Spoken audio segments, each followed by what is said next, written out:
on a vu les chapitres 1 et 2 nous parlaient plutôt de la manière dont Dieu a gouverné l'histoire de Moïse, une histoire qui était vraiment soignée par Dieu de façon miraculeuse.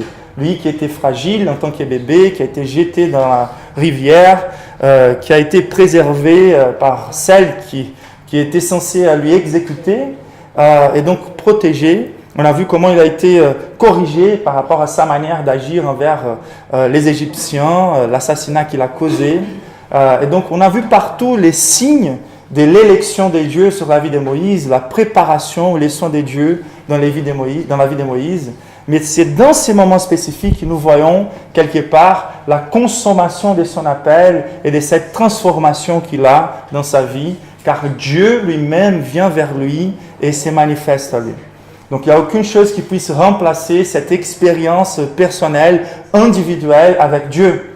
Et c'est quelque chose qu'on doit chercher et c'est quelque chose que Dieu nous apporte aussi au travers sa parole.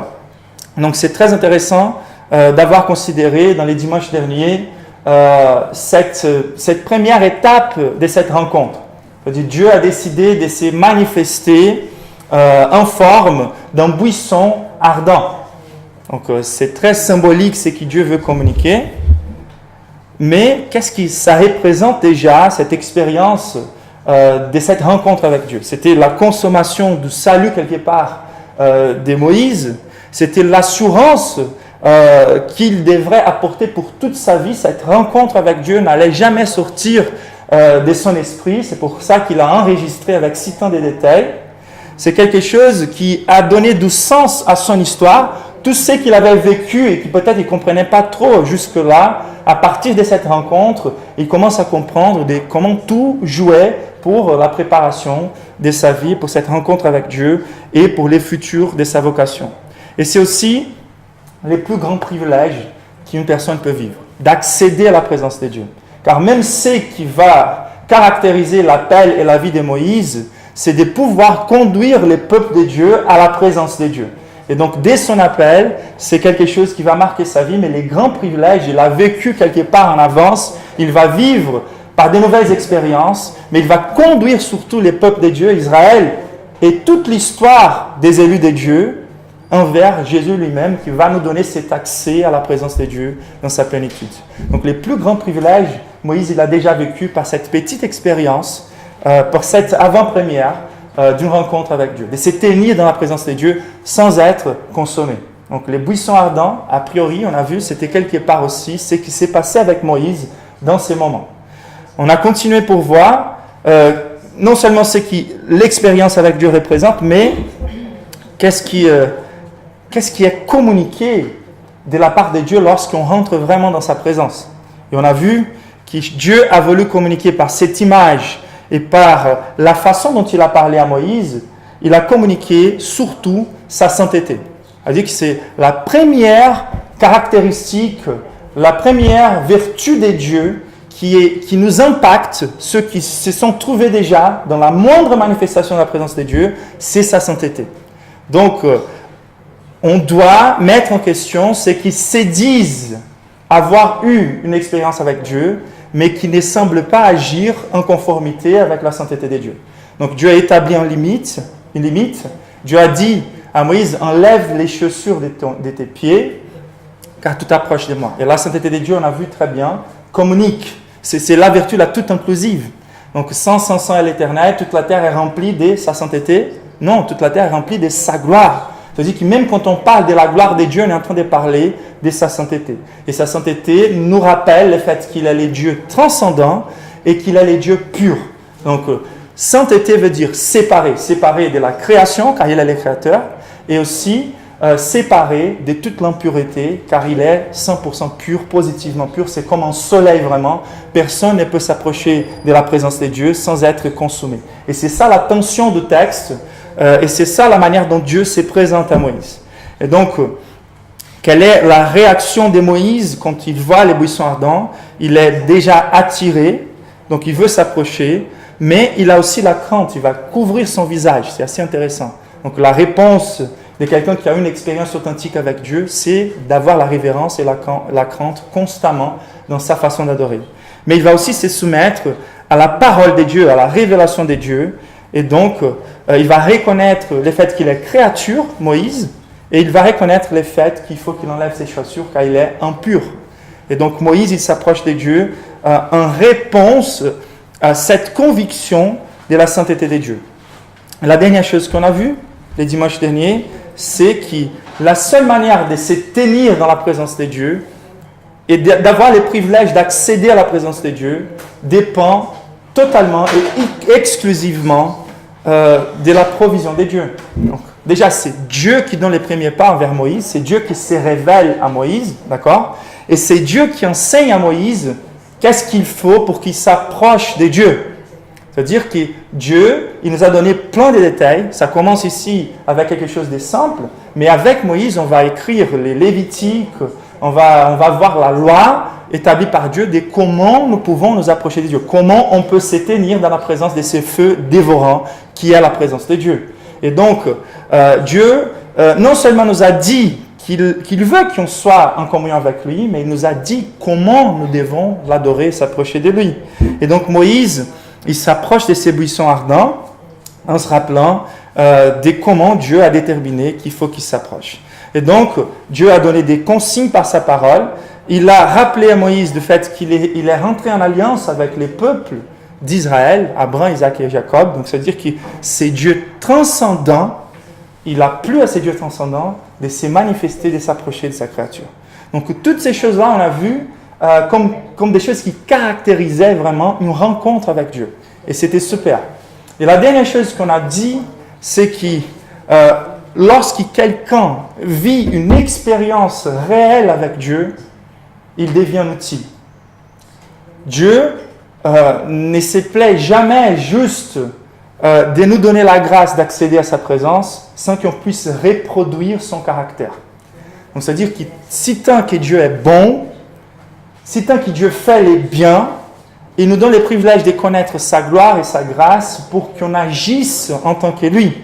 Et Dieu, toujours quand il se révèle à quelqu'un, il est en train de se révéler en équipant ces personnes à être son image, à vivre d'une manière comme Dieu les vit, à nos capacités pour glorifier son nom. C'est-à-dire que s'il y a une onction, il y a une mission.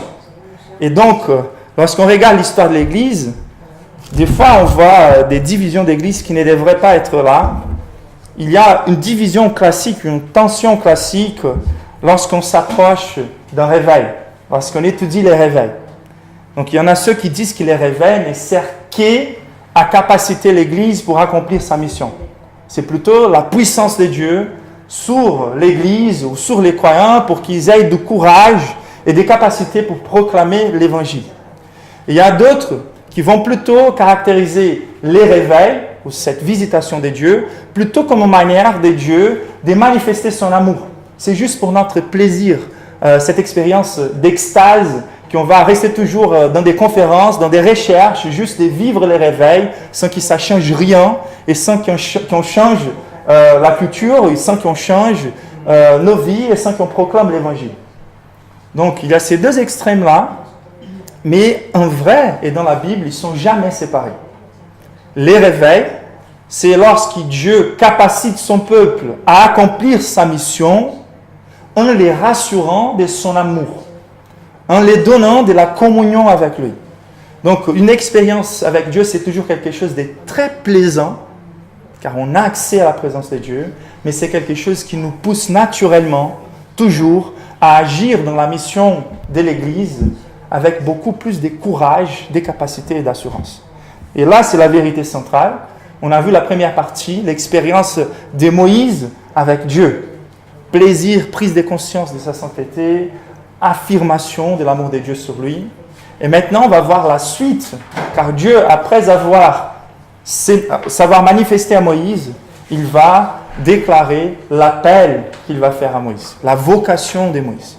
Nous tous, donc bien sûr, il y a une proéminence d'application pour les leaders d'église, pour ceux qui sont appelés à guider le peuple de Dieu, mais c'est sûr que dans le Nouveau Testament, nous avons tous reçu des dons, des ministères, et tous ceux qui ont eu une rencontre avec Dieu ont été équipés par Dieu pour accomplir leur mission.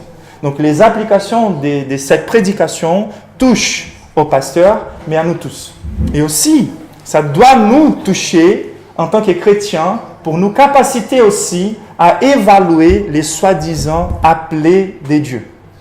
Il y a plein de faux prophètes, des faux pasteurs, comme la Bible nous dit, et la manière dont on va considérer quelles sont les caractéristiques de quelqu'un qui a vécu vraiment un appel direct des dieux, par la connaissance de ces caractéristiques, on sera capable et on n'aura plus d'excuses de se laisser tromper par des faux prophètes.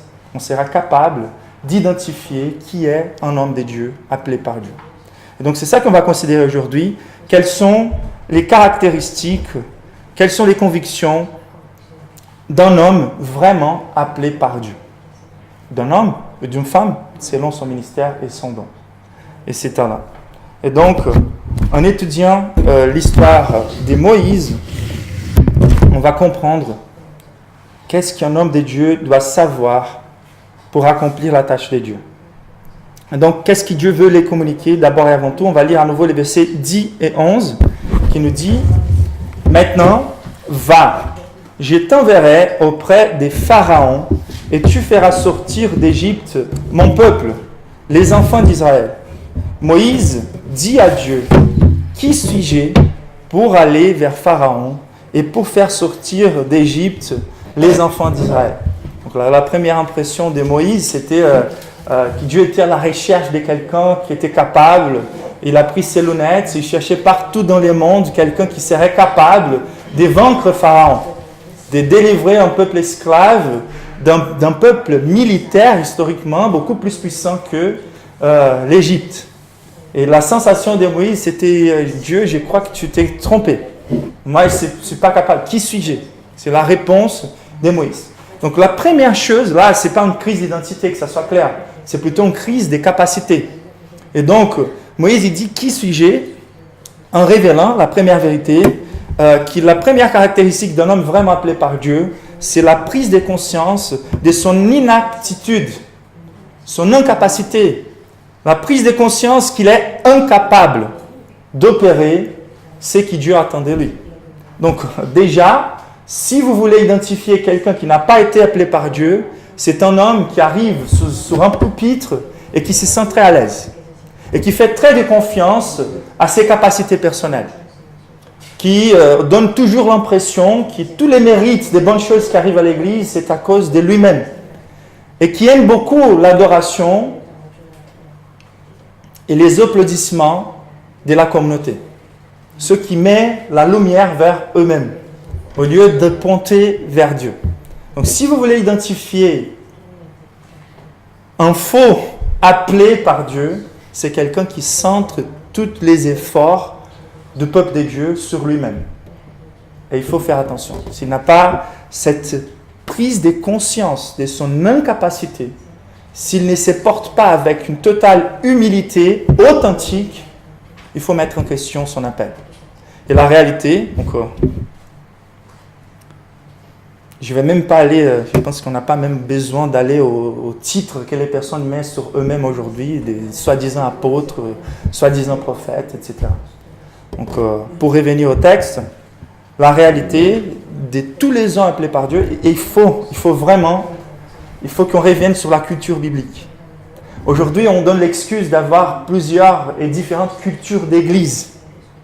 Je suis d'accord que la façon dont on va exprimer les cultures peuvent varier en les styles, mais la réalité, c'est que dans toutes les cultures d'église, on doit identifier ces sens d'inaptitude, ces sens d'humilité, ces sens de dépendance complète, que Dieu soit avec nous. Et donc, il faut qu'on fasse attention, mais dans les textes, on voit clairement que Moïse, il a pris conscience de la tâche. Quelle était la tâche que Dieu lui avait donnée? D'abord, cette tâche, elle comprenait de se voir face à face contre Pharaon. On a déjà vu que Pharaon était quelque part un type de Satan. C'est celui qui était l'idolâtrie condensée. Un dieu pour l'Égypte et aussi, non seulement un dieu pour l'Égypte, mais un dieu d'entre tous les dieux d'Égypte. Donc l'Égypte, c'était vraiment les peuples les plus idolâtres de l'époque, avec une quantité énorme de divinités. Et donc là, c'était une affaire entre Dieu et Satan lui-même. qui avait poussé ces peuples et cette culture à dominer les peuples de Dieu esclaves quelque part de Satan, comme nous les sommes sans Jésus jusqu'aujourd'hui, les êtres humains. Et la réalité, c'est Dieu a voulu montrer ce qu'il allait faire en termes de libération. Mais il dit à Moïse, vas-y, je t'enverrai auprès des pharaons. Donc déjà, c'est la prise de conscience de contre qui nous sommes envoyés. Donc déjà, si quelqu'un a vraiment pris conscience de contre qui Dieu envoie son Église, il ne peut pas faire confiance en soi-même. Satan, il est plus puissant que nous. Son armée est beaucoup plus puissante que la nôtre. Nous, en tant qu'êtres humains. C'est-à-dire que si nous ne demeurons pas en Jésus, nous n'avons aucune capacité de vaincre Satan. De nous-mêmes, nous n'avons rien à faire contre Satan. Aucune puissance, aucune capacité. Et donc, c'est très dangereux. C'est ceux qui, sans la prière et sans l'emphase dans la dépendance de Dieu et de Jésus, parlent de façon très irresponsable contre Satan et contre les batailles spirituelles. L'arrogance n'est caractéristique ni même de l'archange Michel. Comme Jude nous explique, il n'a pas osé à dire des jugements inflammatoires contre Satan. Et lorsqu'on voit les choses qui ont fait à l'Église d'aujourd'hui, on devrait être terrifié. Car c'est la caractéristique de quelqu'un qui n'a pas compris quel est l'ennemi qui est devant nous. Et donc Moïse, il prend conscience, je ne peux rien faire contre Pharaon. Donc le peuple perdu est défini par le Nouveau Testament comme un peuple esclave de Dieu de ces siècles qui a aveuglé les perdus. Donc si Jésus ne vient pas arracher les perdus des mains de Satan, on n'a aucun espoir. Et donc comment nous pourrions aller et sauver les peuples de Dieu si nous n'avons pas de nous-mêmes cette capacité? Donc la compréhension de la tâche commence par la compréhension de l'ennemi, ensuite de la tâche en elle-même. Donc on a Satan qui est là en train d'aveugler les perdus, on a les Israéliens qui sont sous l'esclavage d'Égypte, mais il n'y a pas que Pharaon, il y a aussi les peuples. Et dans le Nouveau Testament, on va comprendre aussi que l'appel que Dieu nous a donné, c'est de délivrer les personnes, non seulement de Satan, mais aussi du péché, de l'enfer. Les personnes ont besoin d'être nées de nouveau. Ce n'est pas une question de changement d'habitude, c'est une question de changement de cœur, c'est une nouvelle naissance. Et c'est vraiment de ne pas comprendre la nature de la corruption humaine qui fait certaines personnes croire que ça suffit de donner un peu plus de divertissement, ça suffit de donner un peu plus d'amusement à l'Église pour que les personnes soient converties. La réalité, c'est qu'on n'a aucune capacité de nous-mêmes pour changer les cœurs des personnes. Et ce n'est pas à nous-mêmes la charge de développer une manière de changer les cœurs des personnes. C'est-à-dire, Dieu nous a envoyés à délivrer selon sa manière et selon ses termes. Et voilà qu'ici, la reconnaissance, c'est Moïse n'est pas capable de délivrer les peuples de l'esclavage de l'Égypte. Nous ne sommes pas capables de délivrer les personnes de leur mort spirituelle. Ils ont besoin d'être nés de nouveau. Et ensuite, on voit la tâche en elle-même, on voit l'ennemi devant nous, mais on voit aussi l'appel de représenter Dieu. Et à mon avis, c'est là vraiment qu'il y a la chose la plus difficile à faire. C'est beaucoup plus facile, quelque part, de se battre contre Satan.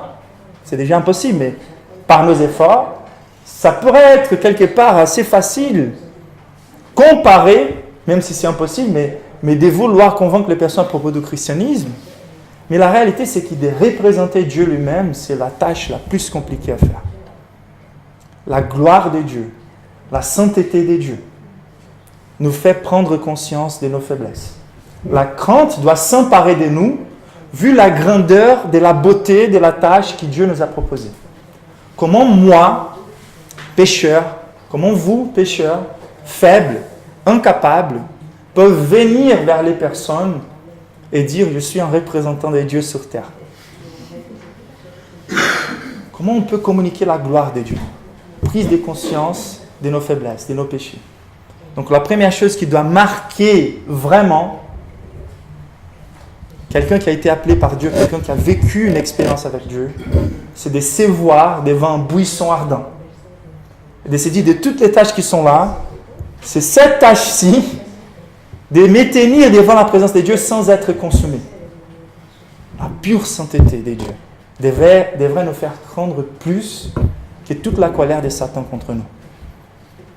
Car la caractéristique de Satan et des démons, c'est qu'ils croient en Dieu, ils connaissent Dieu mieux que nous-mêmes, mais ils tremblent. Et c'est triste de voir certains êtres humains qui ne tremblent pas dans la présence de Dieu. Et donc, c'est clair que, vu la tâche, Moïse a besoin d'une onction proportionnelle à sa mission. C'est assez intéressant. Je t'enverrai auprès de Pharaon. Donc, ceux qui ont vécu vraiment cet appel et qui ont pris conscience du renforcement des dieux sur leur vie, ils vont dire comme C.T. Studd a dit une fois, c'est un missionnaire qui a été envoyé en Chine à la fin du 19e siècle, en Chine, en Inde et en Afrique. Ça veut dire qu'il choisissait toujours les endroits les moins atteints par l'évangile. Et il disait par rapport aux chrétiens réguliers, il disait certains veulent vivre sous la portée du son de la cloche d'une chapelle déjà bien établie. Moi, je préfère courir en magasin de sauvetage à 1 mètre de l'enfer. Lui, il allait dans les endroits les plus caractérisés par la gouvernance de Satan. Et c'était dans ces endroits-là qu'il était fortifié par la grâce de Dieu pour sa délivrance. Donc Dieu a envoyé Pharaon il a envoyé Moïse pour délivrer les peuples auprès de Pharaon. C'était vraiment un jardin de l'enfer, ce que les peuples d'Israël vivaient. Et nous ne sommes pas dans une culture très éloignée de celle de l'Égypte. Par son idolâtrie, par sa volonté de supprimer la vérité de Dieu, supprimer les peuples de Dieu et les envoyer de Dieu. Nous sommes quelque part aussi dans un jardin de l'enfer, mais qui peut facilement être renversé par la puissance de Dieu. Et donc, l'homme vraiment appelé, c'est celui qui, avant tout, a pris conscience de son totale inaptitude. Donc, qui suis-je? C'est un pas fondamental. Reconnaissance de notre inaptitude. Ensuite, le verset 12 nous dit, Dieu dit, je serai avec toi. Donc là, on est plutôt dans la prise de conscience de la compagnie de Dieu. Donc, je dois être assuré que je ne peux rien faire de moi-même, mais je dois être assuré que Dieu va avec moi. Donc pour la question de Moïse, Moïse n'a pas répondu Dieu n'a pas répondu la question que Moïse a exprimée, mais Dieu a répondu la question qui était derrière la capacité de Moïse même de comprendre sa crise. Dieu a répondu la bonne question, même si Moïse n'a pas fait la bonne question. C'était une question légitime, il était en crise, mais la réponse de Dieu est allée droit au but. Et la question répondue par Jésus, c'est la chose la plus importante n'est pas de savoir qui tu es. La chose la plus importante, c'est de se demander, est-ce que Dieu sera avec moi? Je serai avec toi. C'est la chose la plus importante pour tous les problèmes qu'on va traverser dans la vie. Je suis avec toi est plus important de comprendre qui vous êtes. Et donc, voilà la vérité la plus importante à propos de nous. Dieu est avec nous. Et voilà, cet encouragement, c'est une conviction qui doit faire partie de la vie de Moïse pendant tous les processus de la libération d'Israël. L'assurance que Dieu est avec lui, c'est la seule chose qui peut lui soutenir dans les moments les plus difficiles de son ministère. Il y aura des moments où tout le peuple sera contre lui. Il y aura des moments où Pharaon et toute l'armée des Égyptiens seront contre lui. La seule chose qu'il ne doit jamais perdre de son esprit, oublier dans sa conscience, c'est Dieu est avec moi. Dans les ministères, on traverse des fois des moments où même les chrétiens, et surtout notre famille, et même des pasteurs, vont nous dire les circonstances sont très difficiles. Cette maladie qui a touché ta famille, peut-être ce n'est pas très sage de rester là-bas. Revenez. Il vaut mieux que tu reviennes à ton pays. Il vaut mieux sortir du champ missionnaire. Mais il n'y a qu'une personne qui peut te dire dans ces moments, non, je suis avec toi et tu restes. Et ça se passe dans la vie de plusieurs missionnaires. Lorsque nous nous trouvons dans des moments très difficiles dans nos vies, il y a une seule chose qui soutient l'appel de quelqu'un qui a été authentique. On voit beaucoup de personnes qui ont été brûlées dans les champs missionnaires. C'est possible qu'ils soient brûlés et que Dieu les donne au futur d'autres opportunités. Mais d'habitude, c'est plutôt un signe qu'ils n'ont été jamais appelés pour y être. La réalité, c'est que l'appel de Dieu ne cache pas les difficultés qu'on va traverser. Et c'est Dieu lui-même qui soutient celui qui doit traverser les difficultés qu'il rencontrera dans les chemins. Je suis avec toi, c'est la chose à ne pas oublier vis-à-vis de l'appel. C'est très similaire, cette manière de Jésus de parler, de Dieu parler à Moïse, de la manière de Jésus de parler à ses disciples. Toute autorité m'a été donnée sur les ciels et sur la terre. Allez donc et faites des disciples. Et ensuite il va dire, et je serai avec vous pendant tous les jours jusqu'à ce que je revienne. Jusqu'à la consommation des siècles. Qu'est-ce qu'il voulait encourager par là? Je serai avec vous. C'est le même langage. Dieu est avec nous pour accomplir une tâche beaucoup au-delà de notre capacité. Et qu'est-ce que sa compagnie comprend? Quelle est la conviction que cette compagnie devrait donner à Moïse? Déjà, c'est l'assurance de développement de notre foi. Verset 12, il nous dit, « Et ceci sera pour toi les signes que c'est moi qui t'envoie. Quand tu auras fait sortir de l'Égypte les peuples, vous servirez Dieu sur cette montagne. » J'aime beaucoup ces versets. Ma question à vous, c'est, est-ce que Dieu lui a donné un signe direct là? Qu'est-ce qu'il a dit là? Cela te servira pour signe. Et là, il fait un signe. Quand tu auras fait sortir d'Égypte les peuples, vous servirez Dieu sur cette montagne. Êtes-vous avec moi?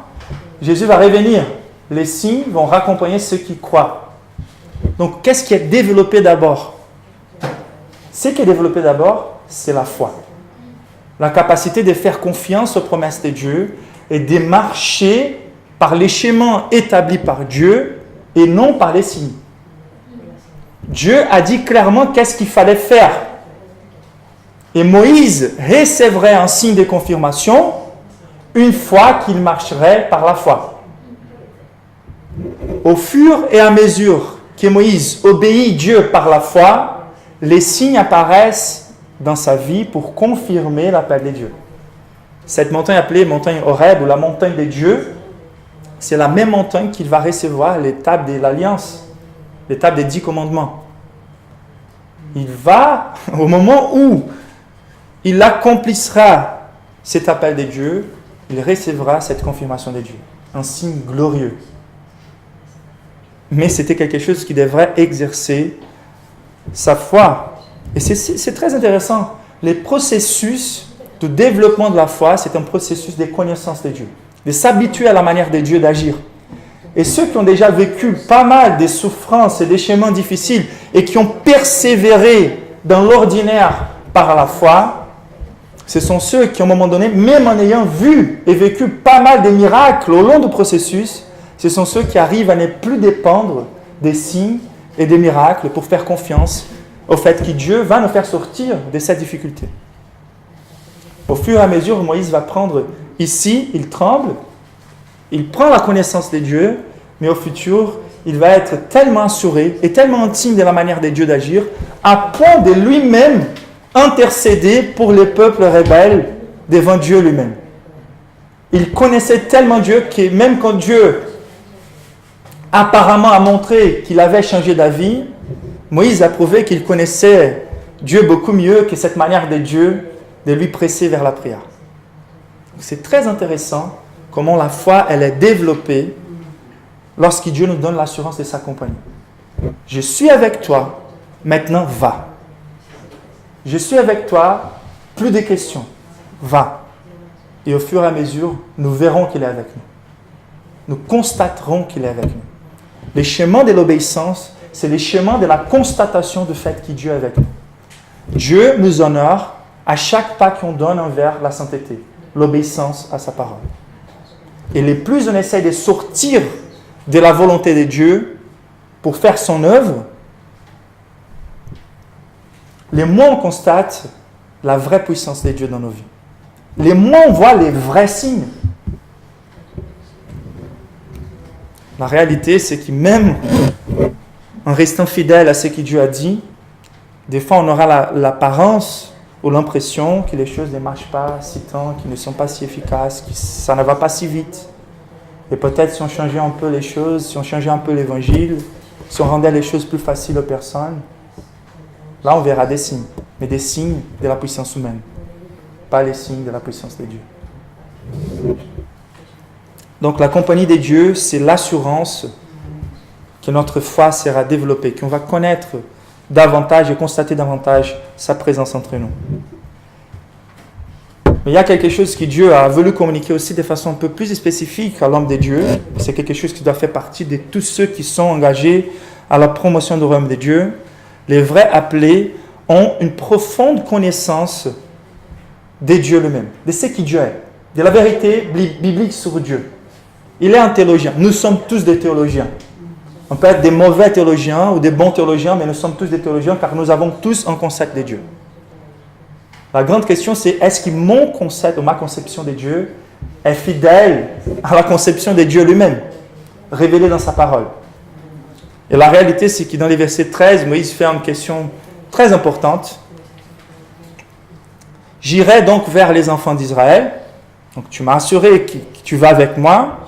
Et je leur dirai, les dieux de vos pères m'envoient vers vous. Mais s'ils me demandent quel est son nom, que leur répondrai-je? Donc c'est intéressant. Dieu avait appelé Moïse dans les buissons en disant Moïse, Moïse. Il a appelé Moïse par son nom. Et là, Moïse il demande à Dieu, ok, tu es avec moi, d'accord?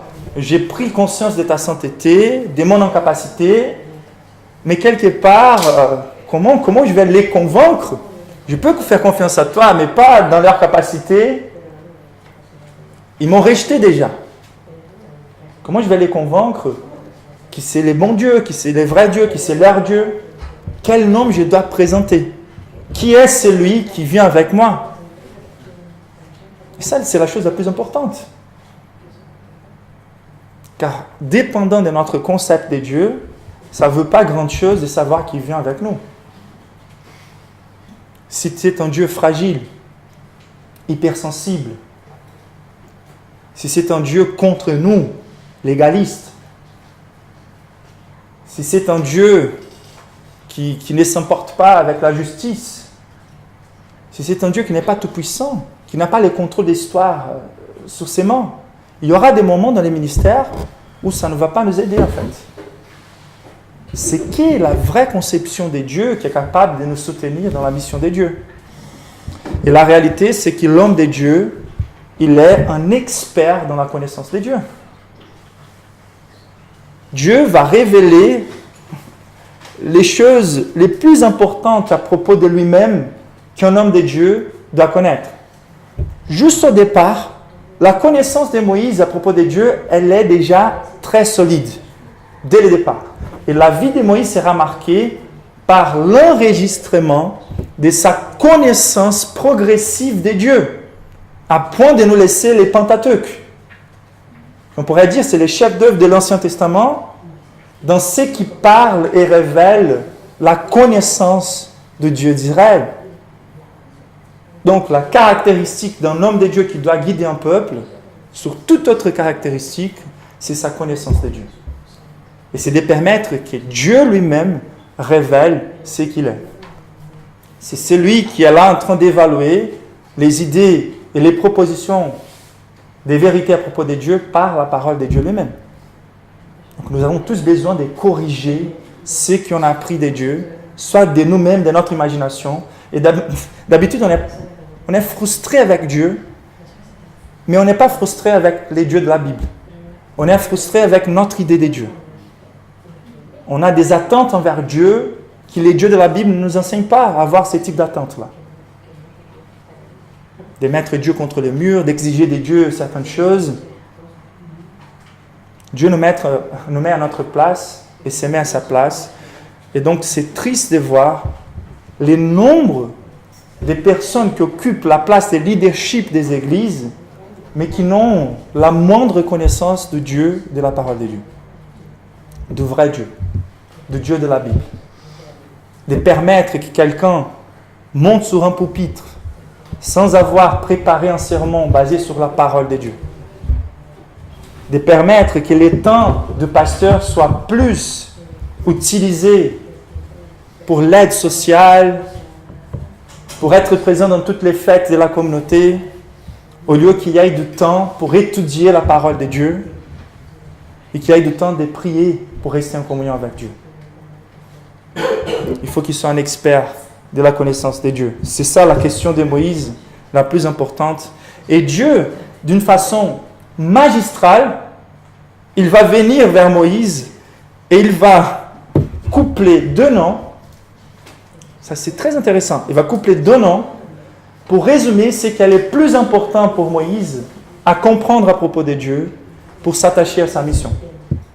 Donc, bien sûr que Dieu est beaucoup plus ce qu'il peut avoir révélé ici à Moïse, mais ça, c'est l'essentiel pour qu'on accomplisse sa mission, pour qu'on soit encouragé. Donc, l'homme de Dieu, il a cette conviction profonde de ces noms de Dieu présentés par Dieu lui-même. Donc les versets 14 et 15, c'est très intéressant. Il dit, Dieu dit à Moïse, « Je suis celui que je suis. » Qui je suis. Et il ajouta, « C'est ainsi que tu répondras aux enfants d'Israël. Celui qui s'appelle « Je suis » m'a envoyé vers vous. » Dieu dit encore à Moïse, « Tu parleras ainsi aux enfants d'Israël. L'Éternel, les dieux de vos pères, les dieux d'Abraham, les dieux d'Isaac et les dieux de Jacob m'envoient vers vous. » Et voilà, dans les singuliers, voilà mon nom pour l'éternité, voilà mon nom des générations en génération. C'est incroyable. Il a donné un contenu assez solide, deux vérités principales quelque part, la transcendance de Dieu, je suis, mais aussi cet attachement au peuple d'Israël. Et il a résumé ces deux choses dans un seul nom, en disant, voilà mon nom. C'est ça que tu dois comprendre à propos de moi pour accomplir ta vocation et ta tâche. C'est ça que tu dois présenter aux enfants d'Israël pour les délivrer, pour les rassurer. C'est ça la vérité la plus importante à propos de moi, des générations en génération. Et si cette conception de Dieu ne fait pas partie de notre conception de Dieu, on a raté, mais de très loin, la compréhension de Dieu biblique. Et donc, quelle est la vérité à propos de Dieu qui rassure un homme de Dieu? C'est couplé entre la prise de conscience de l'être transcendant de Dieu avec cet attachement de Dieu en peuple, cette autodétermination de Dieu à s'attacher à son peuple. C'est clair. Déjà, la transcendance de Dieu, je suis. C'est-à-dire, c'est l'existence en elle-même. C'est la source de la vie. En lui, nous vivons. C'est dans la personne de Dieu que tous les systèmes créés a son existence. En lui, tout subsiste. D'accord? Donc, il est celui qu'il est. Il n'y a pas comment établir ou mettre Dieu dans une boîte. Et il n'y a pas comment devenir exhaustive à propos de la connaissance de Dieu. Il est un Dieu transcendant. Mais c'est lui-même qui nous a donné des vérités concrètes et solides à croire pour remplir cette conception infinie de Dieu. Donc le fait qu'il soit transcendant n'est pas une excuse de ne pas lui connaître de façon vraie et concrète. Mais cette emphase sur sa transcendance, c'est pour montrer qu'il est l'alpha et l'oméga, qu'il est le Dieu toujours présent, qui n'est pas assujetti au temps, qui n'est jamais en retard et qui gouverne l'histoire parfaitement. Il est le temps lui-même. Il est l'éternité. Il est. En fait, la meilleure traduction, c'est j'ai. En fait, au lieu de je suis, c'est plutôt j'ai. Il est l'être, il est l'existence, il est auto-existence. C'est-à-dire, il soutient toutes les choses. Et cette conception des dieux nous montre la transcendance des dieux. La séparation infinie. Il est en train de plutôt mettre l'emphase sur l'image de buisson ardent à nouveau. Il est ce feu qui consomme. Il est cette sainteté pure. Cet être élevé, séparé de sa créature. Et donc, Moïse, il est en train de regarder les difficultés. Ces difficultés d'accomplir la vocation que Dieu lui a donnée, les difficultés de faire face à l'Égypte et à Pharaon, la difficulté du peuple de Dieu de lui suivre, mais dans tous ces moments, il est qui en train de regarder soit ses capacités et les circonstances. Et à partir de là, Dieu présente son nom. Rappelle-toi qui est celui qui te parle. Qui est celui qui t'appelle. Tu es en train de te préoccuper avec les circonstances historiques qui te concernent. Les circonstances de ta vie présente. Mais toi, tu es fruit des prières d'autres générations. Tu es fruit d'un planning éternel. Avant que tu sois, j'avais déjà planifié tous les jours de ton existence. Et je gouverne tous les êtres qui sont là.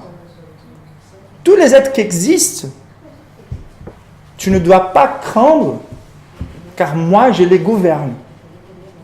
Je les soutiens. Parce que Paul, il va dire, Dieu n'est pas, on ne se moque pas des dieux. On pourrait traduire, Dieu n'est pas moquable. C'est impossible, c'est folie de se moquer d'un être qui peut faire notre cœur s'arrêter, débattre d'ici à la fin de cette journée. C'est en lui qui tout a son existence. Mais le plus important ici, c'est que, oui, d'accord, la grandeur des dieux, elle est là, la transcendance des dieux est là.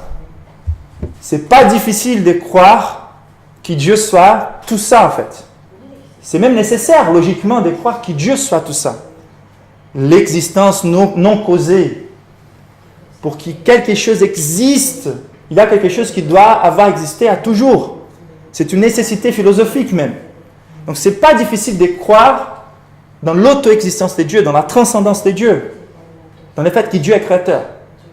Ce qui est difficile de croire, c'est que cet être si transcendant ait choisi un peuple pour se dédier à son faveur, à sa grâce, à sa libération, à sa richesse, un peuple qui ne mérite pas, un peuple impur. Et c'est ça qui devrait être plus difficile pour Moïse de comprendre. Pour nous, ça devrait être beaucoup plus difficile de comprendre comment Dieu s'autodétermine à s'attacher à nous. C'est Dieu si transcendant, à point d'établir une alliance avec son peuple, à point de rendre un serment en nous assurant que celui qui a commencé la bonne œuvre va l'amener jusqu'au bout. C'est ça qui est glorieux dans les dieux révélés par la parole. C'est incroyable de voir comment ces dieux transcendants, purs et saints, s'attachent à cet arbre faible que nous sommes, qui devrait être en train d'être consommé par les feux. Et donc, c'est que Dieu est en train de dire à Moïse, je suis le vrai Dieu. Toutes ces divinités-là, toutes ces menaces-là de l'Égypte ne sont rien devant moi. Je suis le seul et vrai Dieu, l'auto-existant. Et je vais prendre l'histoire dans mes mains et je vais la gouverner à faveur de mon peuple. C'est incroyable. Avez-vous cette compréhension de Dieu? Lorsque vous êtes devant un moment difficile, qu'est-ce que vous vous rappelez à propos des dieux pour reprendre vos forces, les courages? Les dieux transcendants, c'est déterminé à gouverner toutes les circonstances à ma faveur, à faveur de son peuple, par sa grâce, des générations en génération. Nous sommes la continuité d'Israël. L'Église est la continuité d'Israël. Nous sommes aussi comptés entre ces générations. Et de génération en génération, c'est ça que l'Église doit prêcher. Les dieux saints, tout-puissants, transcendants, a décidé par sa grâce de s'attacher à un peuple faible, impur, et de gouverner l'histoire pour sa délivrance, pour son bien. Amen. Et donc, ces deux vérités condensées dans ces noms ont renforcé Moïse pour accomplir sa tâche.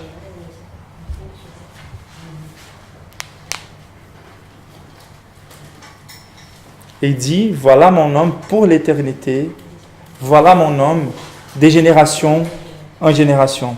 Donc c'est quelque chose de même plus grand quelque part que l'alliance. Donc c'est une chose de rentrer dans un accord et de faire beaucoup de promesses. Mais c'est une autre chose de prendre pour nom cette définition. Votre conception du nom de Dieu, ça veut dire les noms qui apportera votre compréhension de Dieu à toujours, la façon de Dieu de se présenter à nous. C'est incroyable, c'est je suis ton Dieu. Je suis les dieux de l'Église. L'Église, elle ne devrait jamais rêver si haut. Pour nous, il n'y a plus de limites, il n'y a pas de limites. Il suffit d'être assuré que nous sommes en train de rêver selon les rêves de Dieu. Et là, il n'y a plus de limites. Que notre agenda ait des priorités selon les priorités de l'agenda de Dieu. Et si nous sommes rassurés de ça, on doit se rappeler, les je suis a décidé de prendre pour nom, je suis, ça veut dire l'éternité, la transcendance, je suis les dieux de l'Église, ton Dieu. C'est ça ton Dieu. C'est lui qui a l'existence en soi. Et donc, dans sa patience, Dieu a pu bien traiter les crises légitimes de Moïse, répondre ses bonnes questions et même ses mauvaises questions. Et une fois que Dieu voit que c'est suffisant, c'est ça qu'on doit garder. Donc, à nouveau, soit vous allez avoir les privilèges de passer par une expérience comme celle de Moïse, je vous encourage à chercher une visitation directe de Dieu. Soit on doit se valoir de l'enregistrement biblique et inhérent de la parole de Dieu pour prendre la connaissance du vrai Dieu. Et c'est qu'il faut s'attacher pour reprendre le courage et persévérer. Mais d'une manière ou d'autre, les conclusions qu'on doit arriver doivent être les mêmes. Je ne peux pas avoir une expérience de Dieu et présenter un concept de Dieu différent de celui que Moïse me présente. Et donc, en ayant répondu à ces questions, il va commissionner Moïse, il va lui pousser, ça suffit, tu sais ce qu'il faut, maintenant agis, maintenant marche, maintenant va. Et c'est ça qu'il dit dans les versets 16 à 18. Et la dernière caractéristique d'un homme de Dieu, c'est une profonde confiance ou assurance du succès basé sur la toute-puissance de Dieu. Donc, versets 16 à 18, va, rassemble les anciens d'Israël et dis-leur, l'Éternel est Dieu de vos pères, m'est apparu, les dieux d'Abraham, Isaac et de Jacob. Et il m'a dit, je vous ai vu, et j'ai vu ce qu'on vous fait en Égypte. Et j'ai dit, je vous ferai monter d'Égypte, où vous souffrirez dans les pays des Cananéens, des Étiens, des Amoréens, des Phérésiens, des Éviens et des Jébusiens, dans un pays où coulent les laits et les miels. Ils écouteront ta voix, et tu iras, toi et les anciens d'Israël, auprès du roi d'Égypte, et vous lui direz, l'Éternel est Dieu des Hébreux, nous est apparu. Permets-nous de faire 3 journées de marche dans les déserts pour offrir des sacrifices à l'Éternel, notre Dieu. Donc, c'est une profonde confiance dans les succès déjà, dans la générosité de Dieu. C'est intéressant, le texte nous dit qu'Israël sortira de l'esclavage pour aller à la terre promise, pour profiter de la communion avec Dieu. Donc, c'est bien, c'est un type de ce qu'on va vivre vis-à-vis à l'éternité. On sort de l'esclavage du péché et de ces mondes corrompus pour vivre dans la gloire, dans la présence de Dieu. Ce qui est intéressant, c'est que Moïse n'a pas pu vivre l'accomplissement de cette promesse. On se rappelle très bien, à la fin des 40 ans de désert, il va mourir en regardant la terre promise, mais pas en rentrant à la terre promise. Mais c'est sûr, et Hébreu nous dit ça, que lui, il était beaucoup plus dans l'aspiration de la terre promise céleste, la gloire elle-même. Donc, ni toutes les promesses qui s'appliquent à la réalité d'Israël, qui étaient là pour typifier plutôt la réalité de la gloire spirituelle, vont s'accomplir dans nos vies, dans ces côtés-ci de la gloire. Et c'est triste de voir si tant d'hommes et des femmes de Dieu frustrés avec Dieu sans la compréhension de ce qui était plutôt un type des réalités spirituelles et ceux qui pensent qu'il faut imposer sur Dieu pour qu'il accomplisse dans nos vies aujourd'hui. Il faut être plus attaché à la réalité céleste qu'à la réalité terrestre, que ça soit clair. Mais l'emphase ici, c'est l'assurance de Dieu du succès. C'est moi qui gouverne. Ma toute-puissance sera à la disposition de l'Église et ça va rejoindre à nouveau le discours de Jésus à l'Église. Toute autorité m'a été donnée sur les ciels et sur la terre. Les portes de l'enfer ne peuvent pas prévaloir contre l'Église. Donc Dieu est en train de pousser Moïse en lui rassurant de la toute-puissance de Dieu disposée à la promotion de son royaume. Et on doit vivre comme ça, reprendre le courage, proclamer l'Évangile basé sur l'assurance que Dieu va opérer les miracles qu'il faut pour détruire les portes de l'enfer qui essaient de résister à la promotion de l'Église et pour changer le cœur des pierres en cœur de chair dans la proclamation de l'Évangile. Et donc, ce libérateur Moïse, il va marcher avec l'assurance du succès.